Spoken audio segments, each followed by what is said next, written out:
Finally Jamia Millia Islamia में जो prospectus school की बात कर ले तो उनका प्रोस्पेक्टस आ गया है सेशन 21-22 को लेकर। वैसे तो इस प्रोस्पेक्टस में कोई खास चेंजेस मुझे नहीं दिख रहा है, बस कुछ चेंजेस है जो कि मैं आपको बताता हूँ। अगर इस प्रोस्पेक्टस की बात कर ले, जैसे कोई भी स्टूडेंट्स चाहे वो किसी भी क्लासेस के लिए फॉर्म फिल करना चाहता है, लाइक वो 6, 9, 11 और इवन 1 का भी फिल करना चाहता है, मेरा फर्स्ट एंड फाइनल सजेशन होगा कि वो प्रोस्पेक्टस ज़रूर रीड करे, क्योंकि एवरीथिंग जो है वहाँ पे वो मेंशन होता है कि किस तरीके से एडमिशन होगा, क्या क्या उनका एलिजिबिलिटी क्राइटेरिया है, किस तरीके से आपको वो एलिजिबिलिटी क्राइटेरिया को फुलफिल करना है। मतलब जो भी चीज़ें आपके मन में डाउट होते हैं ना, वो सारी चीज़ें यहाँ मेंशन होता है। लाइक सिलेबस भी मेंशन होता है, क्या क्या क्वेश्चन किस टाइप का क्वेश्चन पूछा जाता है, वो सारी चीज़ें मेंशन होता है। That's why I would suggest everyone कि आप प्रोस्पेक्टस एक बार ज़रूर रीड करें। सबसे पहले अगर हम इंपॉर्टेंट चीज़ें इंपॉर्टेंट डेट की बात कर लें यहाँ पे, तो जो एंट्रेंस एग्जाम जो है, क्योंकि फॉर्म तो ऑब्वियसली आप वेबसाइट पे विजिट करिए आ गया होगा, या अभी कुछ देर में अपडेट भी हो जाएगा, लेकिन अभी हम प्रोस्पेक्टस में जो भी चाहिए वो बता दें। देखिए, एंट्रेंस एग्जाम का जो शेड्यूल रखा गया है वो 22 जून को नर्सरी का रखा गया है, यानी date and time of written test. और वही अगर हम 24 जून की बात कर ले तो वो प्री का रखा गया है, और 1 यानी क्लास 1 के लिए 4 जून को रखा गया है, और 26 जून को 6 का रखा गया, 27 जून को अगर हम बात कर ले तो 9 का रखा गया है। और इस तरीके से 11th की बात कर ले तो 20 जून को रखा है 11 साइंस की। और वही अगर 19 जून की बात कर ले तो 11 आर्ट्स का रखा गया, और 19 जून का रखा गया 11 कॉमर्स का। तो ये रहा मतलब 6 से लेके 9 और 1 तक का एंट्रेंस एग्ज़ाम का डेट। सो यहाँ पे आपको डेट मिल गया। इसके साथ ही अब हम नेक्स्ट चीज़ें देखेंगे, क्योंकि इसमें प्रॉस्पेक्टस में बहुत सारी चीज़ें जो आप नहीं जान पाते हैं या नहीं जानते, वो सारी चीज़ें यहाँ पे मेंशन होता है। लाइक कितना आपका फ़ी पेमेंट करना होगा, कौन कौन सा स्कूल है, किस स्कूल में कितने सीट्स हैं, वो सारी चीज़ यहाँ पे आपका मेंशन होता है। तो अभी जो मैंने इसके जस्ट बाद इसके कुछ फॉर्मेलिटीज़ हैं फॉर्म फिल करने का। फॉर्म फिल करने का फॉर्मेलिटीज़ में सबसे पहली बात कर लें तो बेसिकली आपको वेबसाइट पे विजिट करना है सबसे पहले, और उसमें क्या क्या ज़रूरत पड़ सकता है। एक तो सबसे पहले क्रेडिट कार्ड या डेबिट कार्ड, क्योंकि उससे आप बैलेंस पे कर पाएंगे, यानी उसका फ़ी जो है वो फ़ी आप पे कर पाएंगे जो कि 300 है। एंड इसके बाद अगर हम बात कर लें तो एक बार अगर आप पेमेंट कर दिए तो वो पेमेंट आपका रिफंडेबल नहीं होगा। दूसरा ये कि अगर पहले तो वो रिफंडेबल नहीं होगा, दूसरा ये कि अगर ट्रांजेक्शन फेल हो जाता है तो थोड़ा आपको वेट कर लेना होगा। ये नहीं कि फिर से तुरंत तुरंत पेमेंट कर दिए, क्योंकि जब दोबारा फिर से पेमेंट कर देंगे तो ऐसा नहीं कि दोबारा जो पेमेंट किया वो रिटर्न आएगा, ऐसा नहीं हो पाता। इसलिए आपको ये थोड़ा सावधानी बरतना होगा। इसके साथ ही अगर हम बात कर लें, जिस तरीके से आप फेसबुक का आईडी बनाते हैं तो पहले आपके अपना मोबाइल नंबर डालना होता है, आपका नाम होता है, पता वगैरह डालना होता है। तो सेम एज इट इज़ इसमें भी वही सीन होगा, पहला प्रोसेस वही होगा। फिर जब आप फेसबुक आईडी बना लेते हैं तो बाद में फिर अपने दोस्तों के साथ यानी कि फ्रेंड रिक्वेस्ट भेजते हैं, फिर एक्सेप्ट करते हैं, फिर किसी का स्टोरी देखते हैं कि हाँ भाई किसने क्या पोस्ट डाला। तो सेकंड स्टेप में यही करना है। इसके साथ ही अगर हम बात कर लें तो देखिए, आप यहाँ पे जो डॉक्यूमेंट्स मांगा जा रहा है, तो कुछ बेसिक डॉक्यूमेंट्स मांगा, ज़्यादा आपसे नहीं मांगा जा रहा है। सबसे पहले तो आपके पास एक वैलिड ईमेल आईडी और उसके साथ साथ एक वर्किंग मोबाइल नंबर, चाहे वो 1 का हो, 6 का हो, 9 का हो, सबके लिए कंडीशन है ये। और इसके साथ ही अगर हम बात कर ले तो आपका 50 KB से 100 KB के बीच में फ़ोटो होना चाहिए, कलर फ़ोटो आपका होना चाहिए, पासपोर्ट साइज। और ये एक बात और रिमाइंड करता है कि जो आपका ईमेल आईडी होगा वो जब तक एएमयू में या जामिया की बात कर ले, एएमयू को तो छोड़िए, अभी जब तक जामिया में सिलेक्शन नहीं हो जाए तब तक आपको ईमेल आईडी और वो पासवर्ड याद रखना है। ये नहीं कि भूल जाइएगा तो आपका ही नुकसान होगा, समझ रहे हैं ना। इसके साथ ही आपको सिग्नेचर का भी और गार्जियन का सिग्नेचर, इन दोनों का सिग्नेचर भी चाहिए होगा। मतलब एक सिंपली एक पेज पे सिग्नेचर करके उसका स्कैन करके अपलोड करना होगा। उसका जो साइज़ है वो 50 KB है। तो ये सिग्नेचर का सीन है। उसके बाद फिर आपको सिंपली कुछ सिलेक्शन करना होगा, जिससे आपको ऑनलाइन पेमेंट करना होगा, फिर कुछ डिटेल डालना होगा, ज़्यादा कुछ नहीं डालना होगा। आप घबराए नहीं बिल्कुल, मैं तो ये कह सकता हूँ।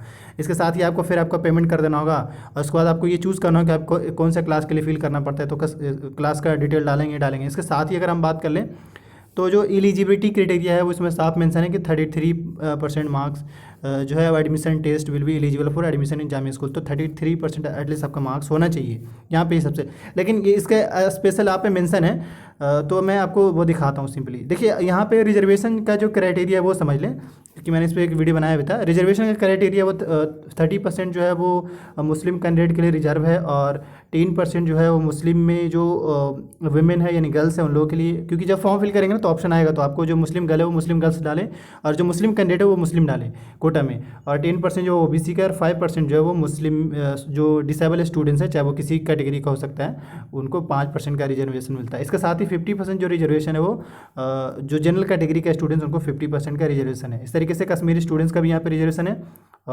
इसके साथ ही अगर हम आगे बात कर लें तो ये तो ओवरऑल रिजर्वेशन पॉलिसीज़ की बात हो गया, जो कि मैं आपको बता देखा।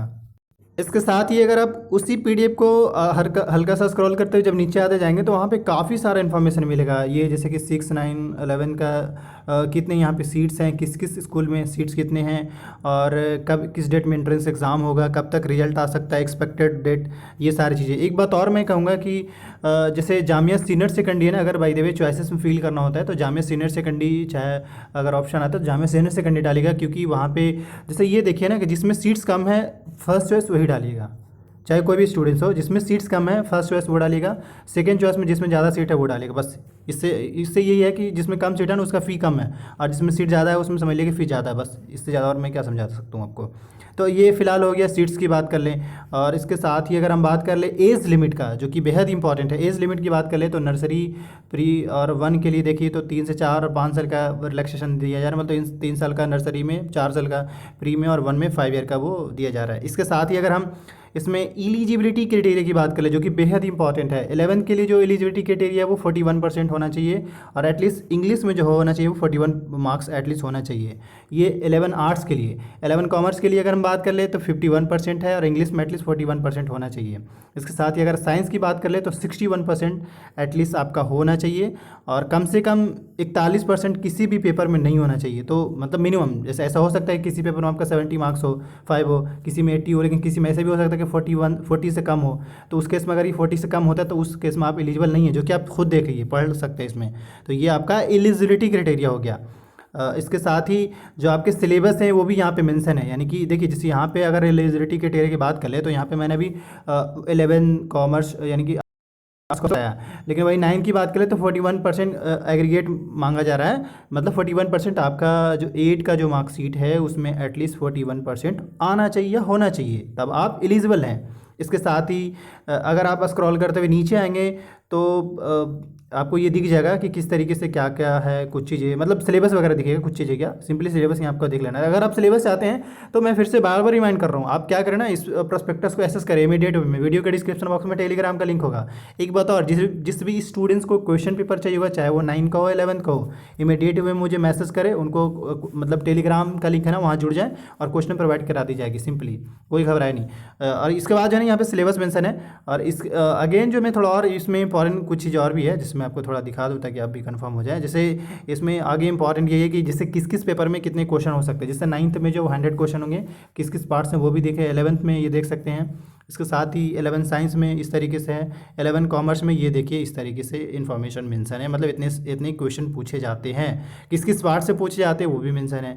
तो ये फाइनली आपका रहा कह सकते हैं सिलेबस वो टॉपिक वाइज यहाँ पे मेंशन, आप इस टॉपिक वाइज आप पढ़ सकते हैं। मतलब इस वीडियो में हर, जैसे क्लास 9 का सेपरेट मेंशन है, क्लास 11 का भी सेपरेट मेंशन है, क्लास 11 में साइंस का सेपरेट मेंशन है, आर्ट्स कॉमर्स सारे का सेपरेट मेंशन है। इस तरीके से जो आपके जो नॉर्मल जो इन्फॉर्मेशन आपको चाहिए था वो मैंने ओवरऑल आपको इस प्रोस्पेक्टस के सबसे दे दिया। बाकी सेपरेट वीडियो आ सकता है अगर आप चाहें तो किसी खास टॉपिक पे।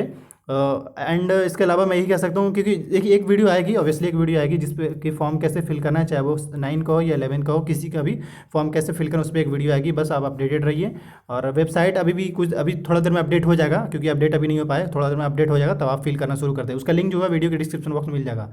क्वेश्चन के लिए आप ज्वाइन कर लीजिए टेलीग्राम। Thank you.